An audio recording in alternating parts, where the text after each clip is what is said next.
며칠 전에 제가 공항에 갔다가 아프리카 손님들을 맞이하는 사람들을 보았습니다. 한 아주머니는 까만 소년의 얼굴을 다정하게 쓰다듬으며 환히 맞이해 주었습니다.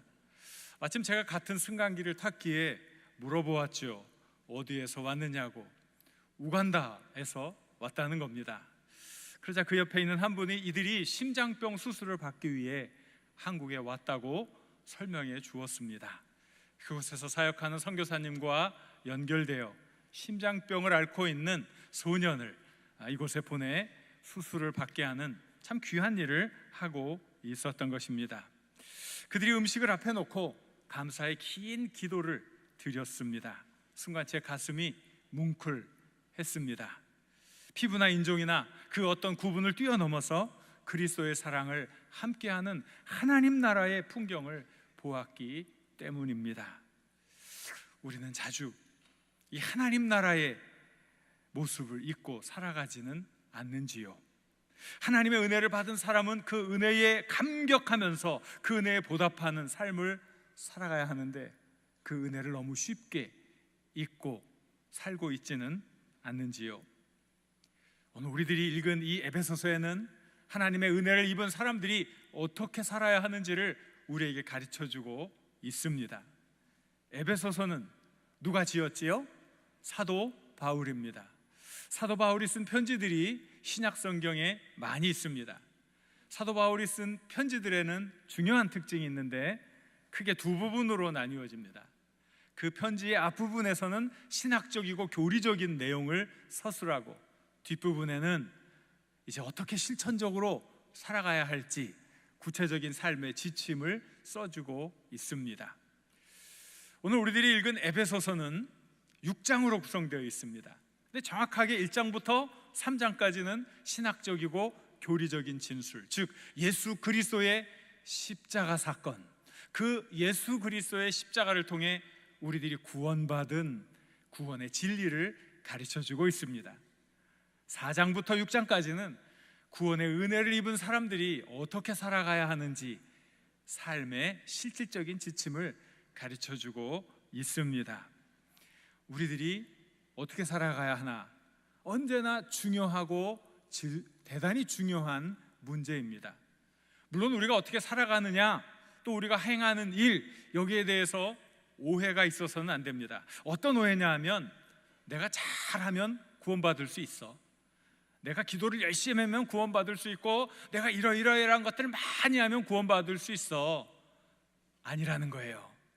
구원은 전적인 하나님의 은혜인 거지요. 예를 하나 들어볼까요? 한 여인이 예수님에게 다가와서 그녀가 일평생 모았던 향유 한 옥합을 깨뜨려 예수님 발에 부었습니다. 왜 그랬을까요? 예수님이 자신의 죄를 용서하고 영원한 생명을 주신 그 은혜를 체험한 이 여인이 너무나 그 은혜에 고마워서 일평생 모아왔던 모든 재산이 다 있는 그 향유를 예수님에게 뿌렸던 겁니다. 그러면 그 여인이 온 재산을 다 들여 예수님의 발에 향유를 부었기에 그 행위 때문에 그 여인이 구원을 받을 수 있을까요? 없지요. 사람은 그 어떤 일을 하더라도 구원을 받을 수는 없습니다. 그것은 예수님이 우리에게 주시는 은혜의 선물입니다. 그런데 이 여인의 그 행동에 대해서 예수님이 어떻게 반응했습니까? 위로하고 칭찬해 주었습니다. 뭘 뜻합니까? 은혜 받은 사람이 은혜에 합당한 삶을 사는 것, 이게 중요하다는 거죠. 그것을 우리 주님도 인정해 주신다는 거죠. 우리가 예수 믿는다는 것은 무슨 뜻입니까? 말씀대로 잘 살아 마침내 예수님으로부터 칭찬받는 것 아니겠습니까? 바로 그것이지요. 그래서 오늘 우리는 은혜 받은 자로서, 생명을 얻은 자로서 어떻게 살아야 하는지 거기에 초점을 맞추어 보려고 합니다. 자, 그러면 구원의 은혜를 입은 사람이 어떻게 살아야 합니까? 에베소서 4장 1절을 같이 읽겠습니다. 그러므로 주 안에서 갇힌 내가 너희를 권하노니 너희가 부르심을 받은 일에 합당하게 행하여. 여기 보니까 너희가 부르심을 받은 일에 합당하게 행하라 하는 거예요. 이게 은혜를 받은 사람은 부르심을 받았다는 거죠. 자, 여러분이 부르심을 받으셨지요? 대답이 시원찮아요. 무더위에 초열대야에 잠을 못 이루신 것 같아요. 자, 여러분들이 하나님의 부르심을 받았기 때문에 지금 이 자리에 계신 거예요. 여러분이 하나님의 부르심을 받았기 때문에 예수님을 구세주로 고백하고 하나님의 백성으로 살아가고 계신 거예요. 여기에는 아무런 의심이 있어서는 안 됩니다. 바로 여러분 한 분 한 분이 하나님으로부터 부르심을 받았습니다. 그런데 이제 부르심을 받은 자답게 살아가는 게 중요하다는 거죠. 이게 중요한 거예요. 이게 말하자면 세상의 윤리에 따라가던 사람이 하나님 나라의 윤리를 따라가는 사람, 세상의 기준을 따라가던 사람이 이제는 하나님 나라의 기준을 따라가는 삶을 살아야 한다 하는 것이 바로 이 말씀이에요. 쉬운 예를 들어볼까요? 우리 자녀 중에 한 친구가 사관학교에 입학을 했어요. 사관학교. 자, 사관학교는 군의 지휘자를 양성하는 기관이지요. 많은 부하들의 생명을 위기 가운데서 건질 수 있는 역량과 능력을 갖춘 지도자를 양성하는 곳이죠. 그러니까 거기는 나름대로 규율이 있고 또 여러 가지 학칙이 있어서 그 역량을 가질 수 있는 훌륭한 지도자를 배출하는 목적으로 커리큘럼이 짜 있다는 거예요. 그런데 이 친구가 하는 얘기가, 아이고 저는요 굉장히 자유분방한 삶을 살았습니다. 저는요 공부하고 싶을 때 공부하고 놀고 싶을 때 놀아야 됩니다. 저 언제 밥 먹어라 얘기하지 마세요. 저는요 아주 이상한 신체 리듬을 가지고 있기 때문에 꼭 남이 잘 때 밥 먹어야 돼요. 저 아무 때나 깨우지 마세요. 저는요 국어 시간에 영어를 해야 영어가 잘 되고요, 영어 시간에 수학을 해야 문제가 잘 풀립니다. 저한테 자꾸 이래라 저래라 하지 마세요. 이러면 어떻게 해야 돼요? 어떻게 되죠? 이 사람은 퇴교를 당합니다. 보나 마나자 너는 필요 없다. 너는 필요 없다. 말하자면 우리의 모든 삶도 그와 비슷하다는 거지요. 그동안 우리들이 세상의 가치관, 세상의 윤리대로 살던 세속에 속한 사람이었다면 이제는 예수 그리스도의 은혜 아래 거하는 사람이 됐고 하나님 나라의 백성이 되었다면 하나님 나라의 백성답게 생각해라. 성숙한 생각, 성숙한 삶의 모습을 요청하는 것이죠. 바로 그것이 그에 맞게 살라는 거예요. 자, 그럼 그것이 과연 무엇일까요? 다시 한번 2절과 3절 말씀을 같이 읽겠습니다. 모든 겸손과 오래 참음으로 사랑 가운데서 서로 용납하고 평안에 매는 줄로 성령이 하나 되게 하신 것을 힘써 지키라. 여기 앞에 보니까 겸손, 온유, 오래 참음, 사랑, 용납, 평안, 이런 것들은 결국 무엇으로 지금 가고 있냐면 성령이 하나 되게 하신 것을 지켜라. 그 지키는 방법론을 지금 얘기해 주고 있어요. 그러니까 더 중요한 건 무엇이냐면 우리가 뭘 지켜야 합니까? 성령께서 하나 되게 하신 것, 이걸 지키라는 거예요. 성령께서 하나 되게 하신 것. 여러분, 성령께서 하나 되게 하신 것이 무엇입니까? 이걸 알아야 지킬 것 아닙니까? 자, 손은 들지 마시고요. 또 졸다가 또 들면 망신당하니까 손 들면 안 돼요. 나는 신앙생활 30년 넘었어. 속으로 손 들어보세요. 자, 30년 넘었으니까 대답해야 되겠죠? 성령께서 하나 되게 하신 것 뭐예요? 대답하지 마세요. 대답 안 하셔도 돼요. 자, 10년, 나 10년 넘었어. 최소한 10년은 넘었어. 손 들어보세요. 속으로. 자, 성령께서 하나 되게 하신 것을 지키라 하는데 무엇이에요? 다 아는 거예요. 다 아는 것인데 말을 못하고 있어요. 우리는 30년 동안 신앙생활을 했다 하는 이야기는 말을 바꾸면 성령께서 하나 되게 하신 것을 우리가 30년 동안 지켜왔다, 그런 뜻이에요. 그런데 우리는 대답을 하라고 그러면, 질문을 하라고 그러면 정답을 찾지 못해서 굉장히 어려워하지요. 알 것 같은데 어떻게 대답을 해야 될지 모르는 경우가 있지요. 자, 성령께서 하나 되게 하신 것, 그게 무엇입니까?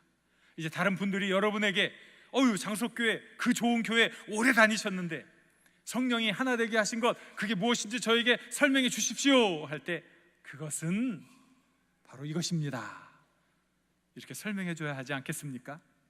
자, 그게 뭘까요? 자, 그것은 에베소서 2장 14절을 통해 확인해 보겠습니다. 같이 읽습니다. 그는 우리의 화평이신지라 둘로 하나를 만드사 원수된 것 곧 중간에 막힌 담을 자기 육체로 허시고, 계속해서 16절 또 읽습니다. 또 십자가로 이 둘을 한 몸으로 하나님과 화목하게 하려 하심이라. 원수된 것을 십자가로 소멸하시고. 여기 이 비밀이 담겨 있어요. 여기서도 둘이 나오고 하나가 나옵니다. 여기서의 둘은 숫자 둘을 의미하는 것이기도 하지만 이 숫자적인 개념보다는 일치하지 않는, 그래서 대립되는 두 요소를 말씀해주고 있는 거예요. 물과 기름처럼 섞이지 않는 두 요소를 얘기해주고 있는 거예요. 그런데 물과 기름은 물리적인 요소죠. 여기에는 신학적인 의미가 더 담겨 있어요. 무엇입니까? 하나님과 우리가 하나가 되어야 하는데 무엇이 되었다고요? 둘이 되었다는 거지요. 둘이 되었다는 건 무엇입니까? 하나님의 은혜 아래 살아갈 우리들이 죄를 통해 하나님과 거리가 멀어졌다, 하나님으로부터 소외되었다, 하나님으로부터 격리되었다, 더 나아가 하나님과 대립하게 되었다. 하나님과 원수가 되어 이 상태를 둘로 표현한 거예요. 이것은 무엇이냐면 인간의 죄성을 얘기하고, 이 죄성의 결과 인간은 모두 죄값을 받아 죽을 수밖에 없다 하는 인간 존재의 결론을 얘기해 주고 있는 거예요. 굉장히 신학적인 의미가 있는 거죠. 근데 이 문제를 누가 해결해 주십니까? 예수님이 해결해 주시는 거예요. 예수님이 이 땅에 오셔서 우리 대신 우리의 죄를 짊어지고 십자가에 달려 죽으심으로 하나님과 우리 사이에 막혔던 담을 허물어 둘을 하나로 만들어 주셨다. 하나님과 우리 사이에 있는 적대감과 원수된 것을 십자가로 다 없애주시고 하나님과 우리가 평화 가운데 화목을 이루게 되었다, 하나를 이루게 되었다. 바로 이것이 둘이 아니라 하나가 된 모습, 성령께서 하나 되게 하신 것을 말씀해 주는 거예요. 쉽게 얘기하면 뭡니까? 성령께서 하나 되게 하신 것은 우리의 구원의 문제가 해결되었다는 거죠. 예수 그리스도의 십자가를 통해 예수 그리스도를 믿는 모든 이들이 이제는 죄의 짐을 벗어버리고 하나님의 자유로운 아들, 딸이 되었다. 영원한 천국의 소망을, 그 유업을 잊게 되었다. 바로 이게 뭐라고요? 성령께서 하나 되게 하신 것. 바로 우리는 이것을 믿고 몇십 년 동안 신앙생활을 해온 거예요. 이제 설명할 수 있겠지요? 이 귀한 은혜. 그런데 이 성령께서 하나 되게 하신 이 하나 되게 하는 것에는 깊은 의미가 같이 담겨 있습니다. 무엇보다도 이 구원의 은혜는 사람들 간에 차별이 없어요. 모두에게 똑같이 적용되는 은혜와 사랑의 진리예요.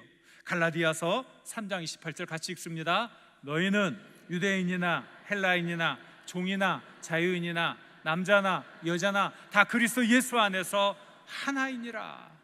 제가 공항에서 보아왔던 그 우간다 소년들, 그들을 향한 뜨거운 사랑을 가진 분들의 수고, 음식을 시켜놓고 식탁 앞에 앉아 감사의 긴 기도를 드리는 그 모습 속에서 제가 가슴 뭉클한 감동을 느낄 수 있었던 것은 바로 종이나 자유자나 남자나 여자나 헬라인이나 유대인이나 모든 이들이 그리스도 예수 안에서 하나라는 이 구원의 진리를 현장에서 목격했기 때문입니다.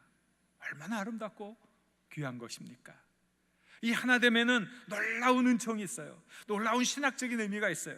그걸 한번 우리 4절부터 6절을 통해 확인해 보도록 하겠습니다. 같이 읽습니다. 몸이 하나요 성령도 한 분이시니 이와 같이 너희가 부르심의 한 소망 안에서 부르심을 받았느니라. 주도 한 분이시요 믿음도 하나요 세례도 하나요 하나님도 한 분이시니 곧 만유의 아버지시라. 만유 위에 계시고 만유를 통일하시고 만유 가운데 계시도다. 몸이 하나라고 그랬어요. 이것은 우리의 몸만을 의미하는 것이 아니라 그리스도와 성령으로 변화받은 모든 사람으로 구성된 그리스도의 교회를 뜻하는 거예요. 그런데 이 교회에 내가 속해 있는 거예요. 우리는 이 거룩한 교회를 이루는 하나하나의 작은 지체들인 거예요. 얼마나 귀한지 몰라요. 제가 얼마 전에요, 제일 큰 엄지 발가락을 다쳤어요. 근데 처음엔 통증이 없다가 점점 통증이 나타나니까 발을 디딜 때마다 통증이 느껴질까요? 안 느껴질까요? 느껴지는 거예요. 그러니까 통증을 조금이라도 안 느끼려면 거기에 힘을 안 줘야 되지요. 잘 모르시는군요. 예, 하여간 그냥 그렇다고 이해하세요. 거기다가 힘을 조금 안 주려고 노력을 하는 순간 제가 어떻게 걸어요? 뒤뚱 걷더라고요. 아니, 그렇게 대단한 상처도 아닌데 그 작은 발가락 앞에 있는 작은 상처가 저로 하여금 균형을 잃게 하고 뒤뚱 걷게 하더라고요. 우리의 모든 지체가 생각하면 생각할수록 다 소중한 거예요. 손은 손대로, 발은 발대로, 머리는 머리대로, 귀는 귀대로, 눈은 눈대로, 우리의 모든 장기들도 그 어느 것 하나 소중하지 않은 것이 없어요. 어떤 분은요, 위가 아픈데요, 아프대요. 어떤 분은 머리가 아픈데요, 아프대요. 어떤 분은 발이 아픈데요, 또 아프대요. 이해를 못 하시는 거예요 지금? 그게 뭐예요? 그게 지체란 말이에요. 우리는 모두 다 너무나 서로에게 필요하고 서로에게 중요하고 서로에게는 소중한 존재들이라는 거예요. 이렇게 하나로 우리를 만들어주신 구원의 은혜가 있는 거예요. 예수님도 한 분이라고 했어요. 성령도 한 분이라고 했어요. 주님의 교회도 하나요. 하나님도 하나인데 모든 것들의 통일성을 부여해 주시는 분, 바로 그분이 하나님이라고 했어요. 우리가 구원의 진리 가운데 있다 하는 이야기는 다른 종교에서 말하는 최고의 절정이 뭐냐면 신과의 합일, 이거란 말이죠. 신과 하나 되는 경지, 그걸 신과의 합일이라고 하지 않습니까? 구원이 뭐예요? 우리가 예수 그리스도를 통해 하나님과 하나됨 아니겠어요? 영생의 소망을 마음속 품고 영원히 살아가는 그 놀라운 복을 누리는 것 아니겠어요? 바로 이것이 성령께서 하나 되게 하신 것, 구원의 진리라는 사실을 여러분 기억할 수 있기를 바랍니다. 그러니까 우리는 이것을 지켜가야죠. 힘써 지켜야지요. 성령께서 하나 되게 하신 이것을 힘써 지키는 여러분들이 되실 수 있기를 바랍니다. 그런데 이걸 잘 지키려면 먼저 우리들 안에 분열이나 다툼이, 내적인 다툼이 있어서는 안 됩니다. 그것은 우리 스스로를 멸망시키는 아주 나쁜 길이에요. 그래서 예수님도 분명하게 우리에게 말씀해 주셨어요. 마태복음 12장 25절 같이 읽습니다. 예수께서 그들의 생각을 아시고 이르시되 스스로 분쟁하는 나라마다, 스스로 분쟁하는 동네나 집마다 서지 못하리라 그랬어요. 자기들끼리 싸우면 적 앞에 무너져 내리고 마는 거예요. 여러분, 혹시 요즘에 이제 해외여행이 많이 보편화되어 있기 때문에 터키라는 나라를 가게 될 거예요. 터키의 수도가 어디예요? 네, 이스탄불이에요. 터키의 수도가 이스탄불인데 원래 그곳의 이름은 이스탄불이 아닙니다. 그것보다 훨씬 아름답고 고상한 이름이 있었어요. 콘스탄티노플이에요. 콘스탄틴의 도시. 그러니까 로마 제국의 황제인 콘스탄틴이 로마 제국의 기독교를 공인하고 로마 제국의 수도를 로마에서 콘스탄티노플이라는 곳으로 옮겼던 거예요. 터키를 여행하면 그곳을 가게 되는데 얼마나 자연 경관이 아름다운지 몰라요. 저쪽으로는 큰 흑해가 있고 이쪽으로는 마르마라 해가 이어지는 이 보스포러스 해협과 이 아름다운 곳에 이 콘스탄티노플이 딱 있는데 얼마나 아름다운지 몰라요. 서로마 제국은 476년에 멸망했지만 이 동로마 제국이 무려 1000년을 더 영광을 구가합니다. 이 동로마 제국이 있던 시대를 우리는 비잔틴 시대라고 하는데, 동로마 제국은 기독교를 잘 보존했던 융성한 문화를 가지고 있기 때문에 비잔틴 시대의 예술은 아주 수준 높은 기독교 예술을 포함하고 있는 거예요. 이 이스탄불 콘스탄티노플에 그 당시 비잔틴 문화의 최고봉이라고 할 수 있는 성 소피아 성당이 지어집니다. 얼마나 아름답고 멋있는 성당인지 모릅니다. 그런데 이게 지금 누구 편에 들어가 있어요? 회교도들의 지배 아래 들어가 있어요. 그곳을 여행하면 마음이 아파요. 야, 이렇게 아름답고 귀한 것이, 이렇게 귀한 곳이 빼앗겼구나. 그래서 이 회교도들이 이 성소피아 성당을 사원으로, 회교 모스크로 개조를 하지 않습니까? 그리고 나중에는 박물관으로 만들어 버립니다. 가슴 아픈 역사죠. 근데 그 가슴 아픈 역사에는 사연이 있어요. 그게 뭐냐면은 11세기에 이 셀주크 트르크족이 이쪽 지역을 다 점령하고 예루살렘을 점령하니까 이 유럽에서 십자군 운동이 일어나지 않습니까? 예루살렘 성지를 탈환하자, 순수하고 좋은 동기로 시작된 이 십자군 전쟁이 회를 거듭할수록 인간의 탐욕을 자극하는 아주 양아치 전쟁으로 변모해버리고 말았어요. 그 중에 4차 십자군 전쟁은 예루살렘으로 가지는 않고 가던 길을 돌려서 이 기독교 형제국인 콘스탄티노플을 침략해서 그 모든 금은보화를 다 훔쳐오고 그곳에 라틴 제국을 세우게 됩니다. 결국 이렇게 기독교 형제국으로부터 침략을 당한 콘스탄티노플이 힘을 잃고 마침내 1453년에 셀주크 투르크에 의해서 멸망당하고 말지요. 너무나 가슴 아픈 역사, 가슴 아픈 사연입니다. 우리들이 다윗 왕을 생각할 때 그가 잘한 일도 있지만 밧세바의 사건을 기억합니다. 대단히 치욕적인 일이지요. 왕권이 견고해지고 이제 나라가 평안해지니까 유혹 앞에 너무 사람이 무기력해지는 거예요. 전쟁이면 전쟁터에 나가야 되는데 다윗 왕국은 전쟁에 나가지 않고 왕궁에서 유유자적하다가 목욕하는 한 여인을 바라보게 됩니다. 그리고 그 여인에 대해 묻습니다. 분명히 들었습니다. 저 여인은 우리아라는 사람의 아내입니다. 유부녀라는 사실을 분명히 알고도 그는 욕망에 눈이 멀어서 밧세바를 불러 동침을 합니다. 이 동침으로 인해 임신이 되었다는 소식을 들으니까 또 인간의 나쁜 계략을 꾸미는 거예요. 자신의 죄악을 덮기 위해서 남편을 급히 불러오라고 하는 거예요. 그래서 남편으로 하여금 자기 집에 가게 하는 거예요. 그런데 이 우리아는 충신입니다. 이스라엘의 모든 전쟁은 하나님께 속한 거룩한 전쟁이에요. 그래서 전쟁에 지켜야 할 거룩한 규례들이 있어요. 이 거룩한 전쟁이 이루어지고 있는데 내가 어찌 집에 가서 편안한 잠을 잘 수 있느냐 하면서 그는 막사를 떠나지 않았어요. 참 충성된 사람, 그에게 더 큰 상급을 주어야 하는데 다윗이 어찌합니까? 그의 손에 그를 죽이는 아주 저열하고 간악한 흉계를 담은 편지를 손에 들려줍니다. 이 편지를 들고 가는 자를 전쟁의 최전선에 집어넣고 나머지는 슬금슬금 후퇴해버려라. 혼자 죽게 내버려 둔 거지요.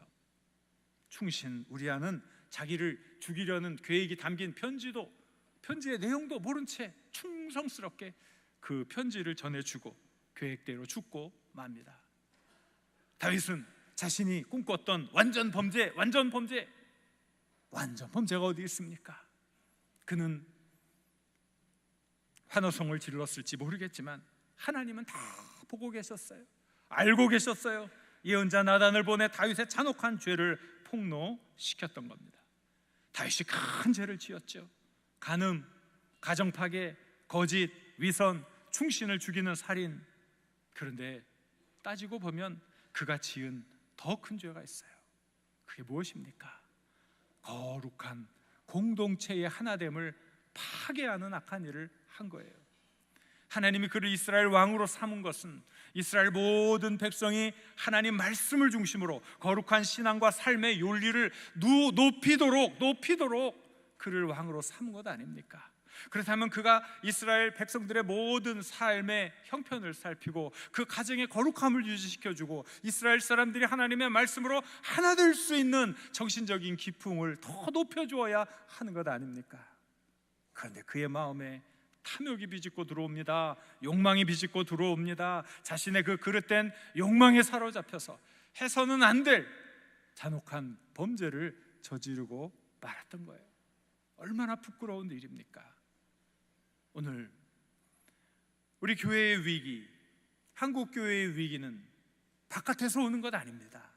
내부에서 일어납니다. 성령이 하나 되게 하신 이 거룩한 일을 자기의 욕심 때문에 저버리는 많은 지도자들 때문에 이 위기가 오는 것입니다. 오늘 나는 어떤지 우리 스스로의 신앙을 한 번쯤 반성해 볼 필요가 있습니다. 과연 성령께서 하나 되게 하신 이 거룩한 공동체성을 내가 얼마나 지키고 있는가? 그것을 돌아보지 않으면 우리는 다윗과 같은 죄를 범하고 말 것입니다. 그렇다면 어떻게 해야 합니까?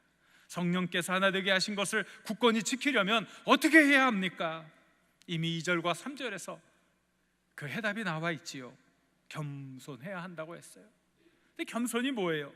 남을 존중하고 자기를 낮추는 태도를 겸손인데, 그냥 이거는 외적으로 드러난 단순한 행동을 의미하는 게 아닙니다.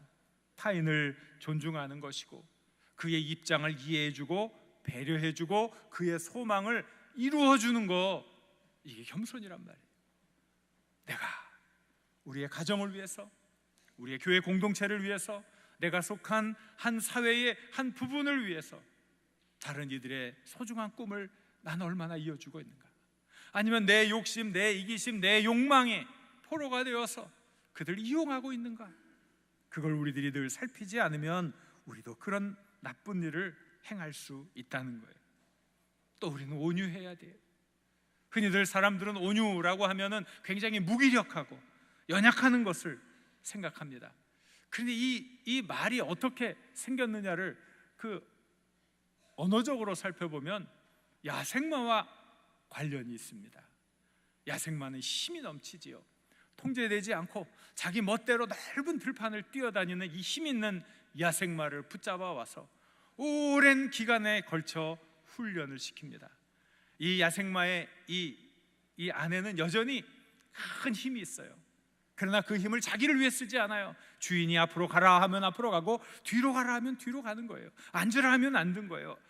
화살이 빗발치는 전쟁터로 돌격해서 앞으로 가라 하면 목숨을 생각지 않고 앞으로 전진하는 거예요.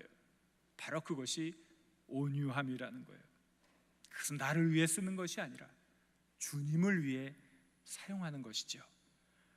성령께서 하나 되게 하신 그 하나됨을 위해서 나의 모든 것들을 쓸 수 있는 것, 바로 그것이 온유함이지요. 그리고 우리는 인내하고 또 오래 참아야 합니다.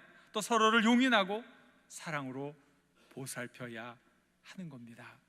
바로 그때 우리는 성령께서 하나 되게 하신 이 구원의 진리, 이 구원의 은혜를 많은 이들과 함께 나누며 하나님의 영광의 자리에 참여하게 되는 것입니다. 사랑하는 여러분, 성령께서 하나 되게 하신 것, 그 구원의 진리가 이제는 무엇인지 분명히 아시지요? 이제는 성령이 하나 되게 하신 그 일을 지키는 일에 힘을 다하시길 바랍니다. 이 구원의 진리가 여러분의 삶 속에, 여러분의 가정에, 그리고 우리 교회와 이 사회에 넘치도록 나타나도록 여러분이 힘써 주시기를 바랍니다. 그것이 이 세상을 지키는 소망이요, 이 세상의 생명의 빛을, 예수 그리스도의 생명의 빛을 밝히는 놀라운 일들로 나타나게 될 것입니다. 이 거룩한 일에 끝까지 충실하게 동참해 주시길 우리 주님의 이름으로 간절히 축원합니다. 주신 말씀을 생각하면서 우리 같이 기도했으면 좋겠습니다. 주여, 이제 성령께서 하나 되게 하신 것, 그것을 굳건히 지키는 복된 삶을 살게 하옵소서. 우리 주여 한번 부르고 같이 기도합니다. 주여.